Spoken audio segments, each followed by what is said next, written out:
कलमाए हक, यानी जहाँ हम ईश्वर एक और उनके भेजे हुए मैसेंजर को नबी, पैगंबर, प्रोफेट कहते हैं और उस पर यकीन करते हैं। आदम अलैहिस्सलाम सबसे पहले इंसान और नबी, और जिनका कलमा है ला इलाहा इल्लल्लाह आदम व सफ़ीउल्लाह। नूह अलैहिस्सलाम उनके बहुत बाद में आए। ला इलाहा इल्लल्लाह नूह नजीबुल्लाह, ला इलाहा इल्लल्लाह इब्राहीम खलीलुल्लाह, ला इलाहा इल्लल्लाह इस्माइल जबीउल्लाह, ला इलाहा इल्लल्लाह मूसा कलीमुल्लाह, ला इलाहा इल्लल्लाह ईसा रूहुल्लाह, ला इलाहा इल्लल्लाह मुहम्मद रसूलुल्लाह। ला इलाहा इल्लल्लाह का मतलब ही होता है नहीं है माबूद सिवाय एक ईश्वर के। और पैगंबर मोहम्मद सल्लल्लाहु अलैहि वसल्लम उनके रसूल हैं। खलील का मतलब दोस्त होता है, जिसे इब्राहीम अलैहिस्सलाम पे आया है खलीलुल्लाह, उसी तरह मूसा अलैहिस्सलाम पे आया है ला इलाहा इल्लल्लाह मूसा कलीमुल्लाह, कलाम करने वाले, अल्लाह से बात करने वाले। तो जिन जिन नबियों को कलमा मिला, उनके फॉलोअर जो भी हुए, उनको ये पढ़ना ज़रूरी होता था, फ़र्ज़ होता था। जैसे अगर कोई भी इंसान किसी दूसरे धर्म से जब इस्लाम में आता है तो उसे ये कलमा पढ़ना पड़ता है, ला इलाहा इल्लल्लाह मुहम्मद रसूलुल्लाह। पढ़ने का तो कोई भी पढ़ सकता है, लेकिन पढ़ते हुए यकीन करना। और उसके बाद जब ये कलमा पढ़ लेता है तो फिर उसके ऊपर जो है वो नमाज फ़र्ज़, रोज़ा, हज, ज़कात, ये सारे फ़र्ज़ हो जाते हैं। ऐसा नहीं है जो लोग समझते हैं कि इस्लाम जो है नया धर्म है। इस्लाम का मतलब सीधा रास्ता है।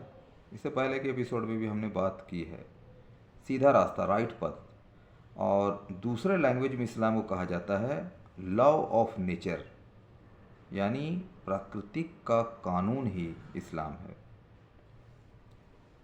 जो प्रकृति का कानून है वो इस्लाम है। बाकी आगे के अध्याय में ये सारी बातें होंगी।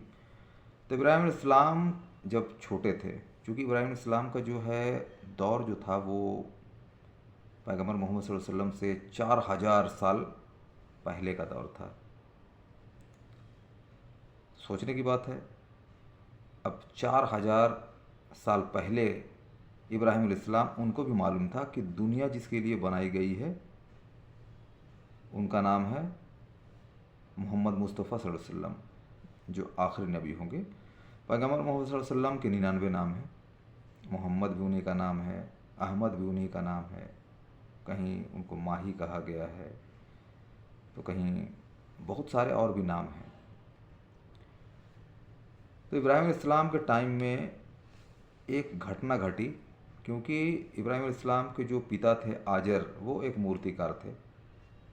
उनकी बनाई हुई मूर्ति काफ़ी फेमस हुआ करती थी उस समय में, और वो मूर्ति बनाया करते थे, लोग उसकी इबादत किया करते थे। इब्राहीम अलैहिस्सलाम जब थोड़े होशदार हुए, थोड़े यानी कि जब उनको अक्ल हुई, तो वो अपने पिता से पूछने लगे कि मुझे अजीब लगता है कि आप इस मूर्ति को बनाते हैं और लोग इसकी इबादत करते हैं। तो उनके पिता कहा करते थे कि यह हमारा रोज़गार है, ऐसी बातें नहीं किया करते। जब और थोड़े बड़े हुए तो उन्होंने क्या किया कि जो उस समय के इबादत गाह हुआ करते थे, जिसमें काफ़ी बुत रखे रहते थे, मूर्तियाँ रखी रहती थी, और उस वक्त के जो फेमस खुदा थे, ईश्वर, भगवान, गॉड जो भी कहा जाए, हुबुल, लात, मनात, हुज्जा, ये सारे नाम थे। इब्राहीम अलैहिस्सलाम ने क्या किया कि वहाँ इन कर गए, वहाँ पर गए कुल्हाड़ी लेकर, और सारी छोटी मूर्तियों को तोड़ डाले और बड़ी मूर्ति के ऊपर टांगी रख दिए उनके कंधे पर, और वहाँ से निकल गए। जब लोग वहाँ पर आए अपनी इबादतगाह में, तो देखे कि सारी छोटी मूर्तियाँ जो है वो टूटी पड़ी हुई है, और जो सबसे बड़ी मूर्ति है, जिसको वो लोग बड़ा ईश्वर कहते थे, उनके कंधे पर टांगी रखी हुई है। काफ़ी शोरगुल हुआ, लोग आए, शायद किसी ने देखा हो, तो उन्होंने कहा कि हमने इब्राहिम को देखा था यहाँ आते हुए, आजर का जो बेटा है, उन्हीं से पूछा जाए। तो इब्राहीम अलैहिस्सलाम ने कहा कि अब छोटी मूर्तियों को किसने तोड़ा है, ये तो आप सबसे अपने बड़े ईश्वर से पूछिए, जिसके ऊपर टांगी रखी है, हो सकता है वही तोड़े हैं। बोले नहीं, वो कैसे बता सकते हैं।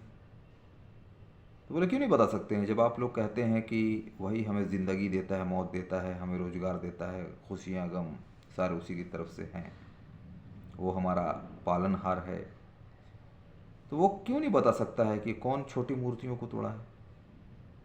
लोगों ने खुद कहा कि नहीं वो कुछ नहीं कर सकता है। तो इब्राहिम अलैहिस्सलाम ने कहा कि वही बात तो मैं आप लोगों से कहना चाहता हूँ कि एक ऐसी मूर्ति जिसे आप लोग अपना खुदा मानते हैं, वो एक मक्खी तक भगा नहीं सकता है, वो ये भी नहीं बता सकता है कि किसने तोड़ा, तो आपको ज़िंदगी वो कैसे दे सकता है, मौत कैसे दे सकता है, आपकी दुआओं को कैसे कबूल कर सकता है। बात उस वक्त के जो बादशाह थे नमरूद उस तक पहुंची। नमरूद ने देखा कि ये मेरे दैवी सिद्धांत को ख़त्म कर देगा, क्योंकि नमरूद एक बादशाह था और ईश्वर के बाद अपने आप को समझता था धरती का खुदा। उन्होंने इब्राहिम अलैहिस्सलाम को सजाए मौत दी, और ऐसी सज़ा जिसमें जला कर मार दिया जाता है। ऑर्डर दिया लोगों से कि लकड़ी इकट्ठा करो। सारे लोगों ने इब्राहिम अलैहिस्सलाम को जलाने के लिए लकड़ियाँ इकट्ठा की, क्योंकि उसके माबूद को इब्राहिम अलैहिस्सलाम ने नुकसान पहुंचाया था। आग तैयार की गई। जब आग काफ़ी ज़्यादा भड़क गई, उसकी उसके शोले जो है वो आसमान की बुलंदी को छूना शुरू किया, तो इब्राहिम अलैहिस्सलाम को डायरेक्ट उस आग में डाल दिया गया। लेकिन चूंकि इब्राहिम अलैहिस्सलाम एक मैसेंजर थे, खुदा का ऑर्डर हुआ, जिब्राइल अलैहिस्सलाम जिसे हम दूत कहते हैं, आने वाले चैप्टर में इन पर मैं बातें करूँगा, उनको ऑर्डर हुआ कि जाओ उन्हें बचा लो। आग में गिरने से पहले ही इब्राहिम अलैहिस्सलाम को उन्होंने बचा लिया। लोगों को नज़र आया इब्राहिम अलैहिस्सलाम जो है वो आग में चल रहे हैं।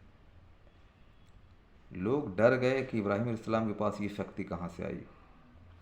वर्तमान समय में अगर इस तरह की शक्ति का प्रदर्शन कोई इंसान करे तो वर्तमान समय में लोग उसे भगवान मान लेंगे, लेकिन इस्लाम में इस तरह की बातें नहीं हैं।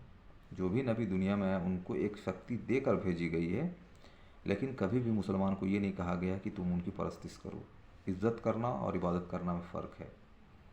इब्राहिम अलैहिस्सलाम जब चलना शुरू हुए, लोगों ने देखा कि वो तो ज़िंदा हैं और वो आएंगे तो हमें तो पहचान लेंगे, तो सभी लोगों ने अपने चेहरे पे जो राख था उसे मलना शुरू हुआ ताकि इब्राहिम अलैहिस्सलाम हमें पहचान ना पाए। तो इब्राहिम अलैहिस्सलाम का जो था काम, ईश्वर एक और उनकी ताकत और उनकी मौजूदगी को बताना